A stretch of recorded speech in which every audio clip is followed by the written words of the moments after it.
আসসালামু আলাইকুম এভরিওয়ান, কেমন আছেন সবাই? আশা করি সবাই ভালো আছেন।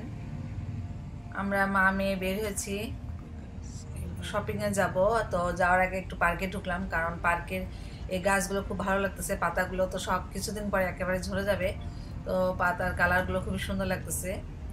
পাতা ঝরার দিন শুরু হয়েছে, তো পাতাগুলো যখন রাস্তায় পড়ে দেখতে আসলে ছবিতে খুব ভালো লাগে, কিন্তু আসলে এই সময়টা ভালো লাগে না, কারণ প্রচুর পাতা পড়ে যায়, ঝরে যায়। প্রথমে পাতাগুলো হলুদ হয়ে যায়, দেন লাল, তারপরে খয়েরি হয়ে সব ন্যাড়া হয়ে যায়। তো আসলে রাস্তাঘাট ক্লিন থাকে না, মানে কিছুক্ষণ বৃষ্টি তো পড়ে, একটু বৃষ্টি পড়লে আরও মানে স্যাঁতস্যাঁতে ভাব একটা থাকে। এই তো আমরা চলে আসলাম ডেকাথলনে। ডেকাথলনে একটু জুতা কিনবো, আমার মেয়ের শু কিনবো, কারণ এখন তো হচ্ছে উইন্টারের সময় বৃষ্টি পড়ে, ওয়াটারপ্রুফ জুতা লাগে, যার কারণে আমরা আসলাম এখানে।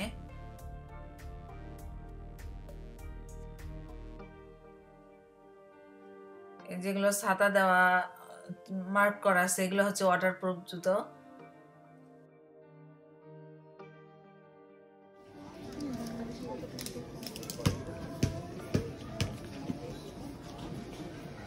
ও এখানে কি দেখতেছ আম্মু? হ্যাঁ, তাই কি? ও মেড ইন বাংলাদেশ দেখছো?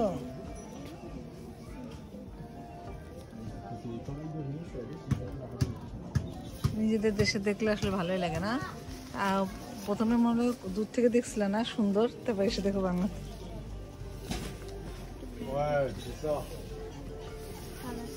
অনেক কালারটা সুন্দর, নিবা তাহলে? দামও তো বেশি না, তো 30 ইউরো না?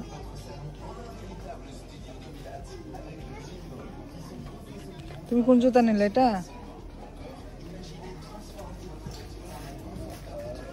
সাইজটা দেখো, এটা তো খোলা লাগবে। না এরপরে পরো ব্যাগটা।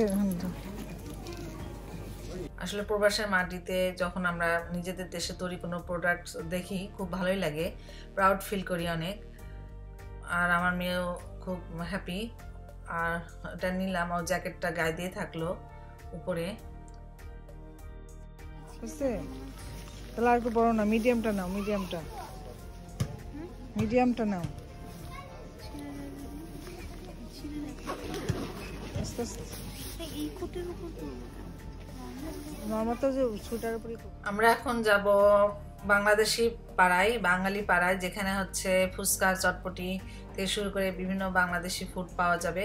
আর এর আগে আমি আপনাদের গিয়েছিলাম তো গার্দনদ, যে জায়গাটার নাম। আমরা এখন এসেছি গাড় বলতে এখানে স্টেশন বোঝায়। তো এখানে মানে অনেক বড় গার্দনদ। তো এখানে ইন্টারন্যাশনাল ট্রেনগুলো থেকে শুরু করে সব ট্রেন, মেট্রো লিঙ্ক আছে, তো যার কারণে এটা অনেক বড়। এই তো আমরা চলে আসলাম একটা রেস্টুরেন্টে, দেখি কি খাওয়া যায়। তবে এখন প্রায় মানে লাঞ্চের টাইম শেষ, যার কারণে হয়তো খাবার টাবার একটু কম আছে। তো আমি চটপটি দিলাম, আর মেয়ের জন্য আমরা বিরিয়ানি অর্ডার দিলাম। ও চটপটি ফুচকা অত পছন্দ করে না। খাওয়া শুরু করো, গরম গরম খাও। চিকেন কই? চিকেন কি ভিতরে দিছে নাকি?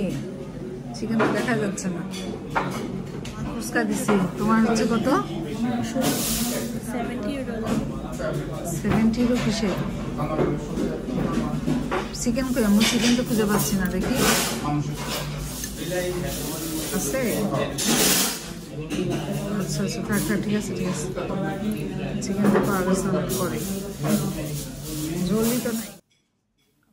তো আসলে এখানে বাংলাদেশি রেস্টুরেন্টে যেগুলো খাই অতটা ভালো লাগে না, যেটা সত্যি কথা। মানে ওই দামটা ঠিকই রাখে, কিন্তু ওই টেস্ট পাওয়া যায় না। বাংলাদেশি যেখানেই যাবেন আসলে ওই কোয়ালিটি পাওয়া যায় না।